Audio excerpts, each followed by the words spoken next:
Di niya daw nabantayan kaya umingi siya ng tawad sa kanyang tatay. Pinapalabas niya yung dating narrative, mga kababayan, na bangag yung kanyang kapatid niya si Bongbong Marcos. Ganon katindi ang pag-uugali nito ni Amy Marcos, mga kababayan. Kaya pati yung mga netizens, mga kababayan, hindi nagustuhan yung ginawa ni Amy Marcos. Oh. Kaya pinabugso ko po kasi baliktad na yung pag-iisip ni Amy. Naturingan, mga kababayan, na nakakatandang kapatid. Kaya tama yung sabi ng ating Pangulong Bongbong Marcos nang magsalita siya doon sa INC. That woman niya that you see on TV is not my sister. Tama yon, di ba? Hindi na talaga siya yung kapatid ng ating Pangulong Bongbong Marcos.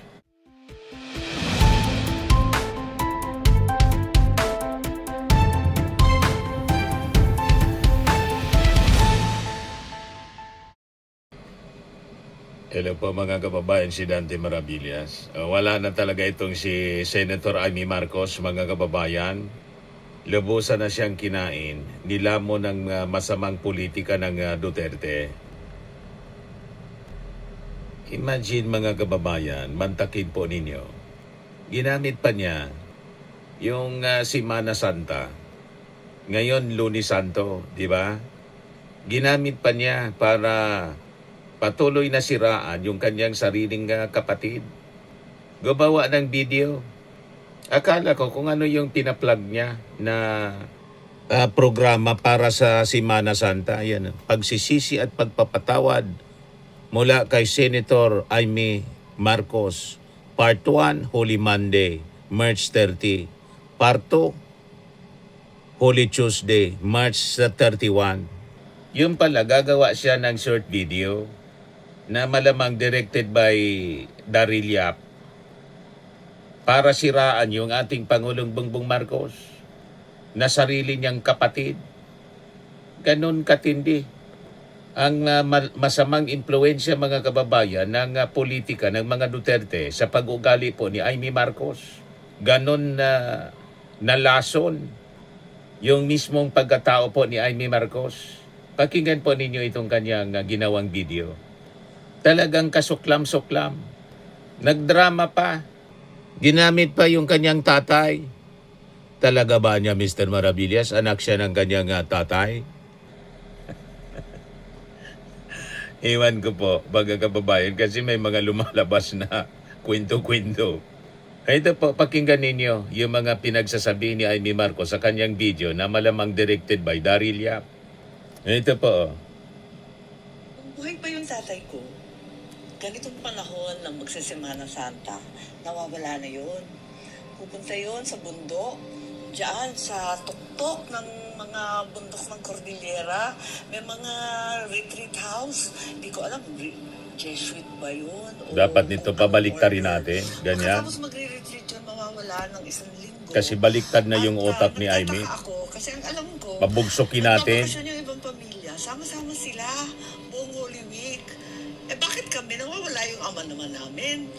Tinanong ko siya, ba't ganon? Ganyan na sabi lang. niya, kailangan tuwing Holy Week, babalikan mo yung buong taon kung kanino ka Pabugsokin magpapatawad, natin. kung sino ang patatawarin mo, kanino ka Bugsok na kasi yung utak eh. at sino nagkulang sa'yo, pero kakalimutan mo na yon.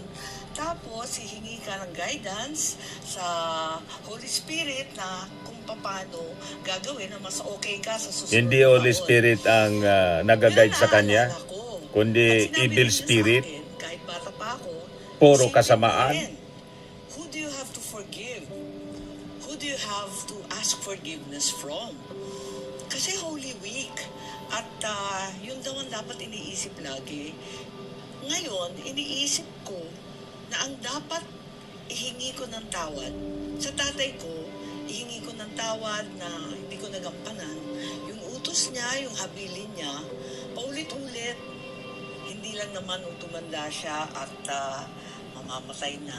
Kundi talaga buong buhay yata namin. Parating binibilin si Bongbong. Bantayan mo yung kapatid mo. Parating sinasabing ganun. Hindi ko nabantayan. Siniraan siya, no? Si PBBM, hindi na daw nabantayan. Sinubukan ko talaga, pinagpilitan ko na Mayayamos na nga sa akin si Bongbong. Alam ko naman. Pero hindi ko talaga... Siyempre, mayayamot sa sama ng ugali mo. Kapatid ka, ganyan ka. Awal, maraming naninira. Hindi na kami nagkausap ng matagal. At Maraming hindi ko naninira. nababantayan. Kayo yung naninira. Kaya nung ako, talagang pinilit ko. Yung nadikitan mong politiko, yung Duterte, Kinaya eh. walang tigil na panira. Di niya daw nabantayan, kaya umingi siya ng tawad sa kanyang tatay.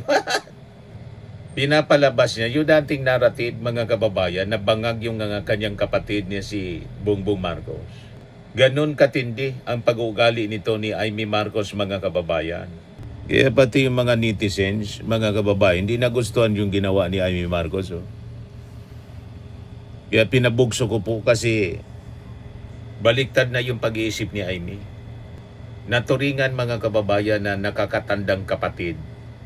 Kaya tama yung sabi ng ating Pangulong Bongbong Marcos nang magsalita siya doon sa INC. That woman niya that you see on TV is not my sister. Tama yon, di ba? Hindi na talaga siya yung kapatid ng ating Pangulong Bongbong Marcos. Kaya sabi dito ng mga nag-react, sabi ni Mark Ian everyday, dahil sa politika, sariling kapatid sinisiraan mo, sariling kapatid mo sinisiraan mo. Sabi ni Teresita Cobinar, baliw. Sabi ni Rica Katap, main character yarn. Sabi ni Luel Calyon Villanueva Takayama, the black sheep. Sabi ni Pilipinas Alto, host, di nga manang Amy. Sabi ni Nugnog Biggie, anong drama na naman yan? Ha ha ha ha ha. Sabi ni Linmar, very darilyap yung pagkakalatag nito. Sabi ni Liberty Honyo, so anong gusto mong palabasin? Sabi ni Linita Juan Siray, ambot ni mo, mabait si Bongbong. Mas mabait kaysa sayo. Di hamak na mas matalino siya. Kita mo? So tama yung description ng ating mga mamamayang Filipino, ng mga netizens kay Amy Marcos. Black sheep. Masama yung pag-ugali. Hindi katulad ng kanyang kapatid na si Irene Marcos.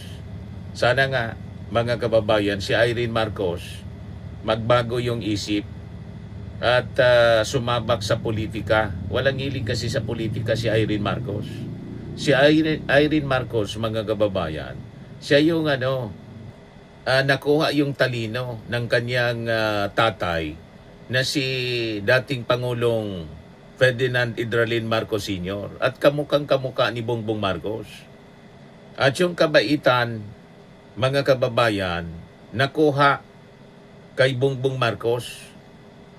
So, perfect sana, mga kababayan, kung si Irene Marcos ang siyang tumakbo bilang kapalit ng ating Pangulong Bongbong Marcos. Never itong si Amy Marcos na ibang-iba ang pag-ugali. Pati nga yung tabas ng mukha, mga kababayan, malayo masyado sa mukha ni Bongbong Marcos at saka ni Irene Marcos. Kaya pati ako, parang natutokso na akong maniwala doon sa mga kumakalat na kwento, mga kababayan. Hindi na lang po pinapatulan ng first couple, pinapabayaan na lang yung kanyang mga panlalait. At kung siguro nag-ambisyon si Amy Marcos, mga kababayan, na makatandim si Sara Duterte, parang malabo. Kasi ang pinalilitaw ngayon, mga kababayan, Duterte, tandem. Gusto nang pakyawin, mga kababayan, yung posisyon sa gobyerno. Si Sara for president, si Baste ang vice-presidente para yung set up sa Davao, mga kababayan. Siguro, strategy nila, mga kababayan, para kung halimbawa hindi makatakbo si Sara Duterte kasi na-impeach, si Baste ang gusto nilang itulak. Pero sabi nga po ng Marcos loyalist na si Benji Contreras, noong 2022 niya, binalak nila ang Sara Digong Duterte tandem. Pero dahil nakita nilang napakalakas ng kandidatura ni Bongbong Marcos, kaya hindi tinuloy ni Sara Duterte ang kandidato bilang Pangulo at naghain na lang ito ng kandidatura bilang re-electionist mayor ng Davao City. Ayon sa internal survey ng Malacanang noon, kung lalaban si Sara sa pagkapangulo, rank number 3 lang siya. Kaya naon siya ang pangarap ng mga Duterte at Didi Sheets, ang Duterte-Duterte tandem. Ngayon na naman niluluto nila ang Sara Baste tandem. Nakala nila ay malakas na tandem sa 2028, pero umay na ang mga Pilipino sa mga Duterte. Tanging mga Didi Sheets na lang ang sumusuporta sa kanila. Dito nakikitang sobrang hayok at siba sa kapangyarihan ang mga Duterte. Gagawin nila ang lahat para makabalik sa Malacanang. May punto si Brother Benji. At ang nakakalungkot, ang isang Amy Marcos, mga kababayan, mas kinampihan pa ang pamilya Duterte kaysa sa kanyang sariling kapatid. Sa bagay, may pagdududa ang iba na talagang totoong kapatid itong si Amy Marcos. Kasi sa pag-ugali pa lang, malayo sa Marcos, mga kababayan. Pati yung itsura niya malayo kay Irene Marcos at saka kay Bongbong Marcos. Yan siguro yung dahilan kung bakit kinakaya niyang manira sa kanyang kapatid. Baka nga totoo yung mga kwento. Ano tingin ninyo, mga kababayan?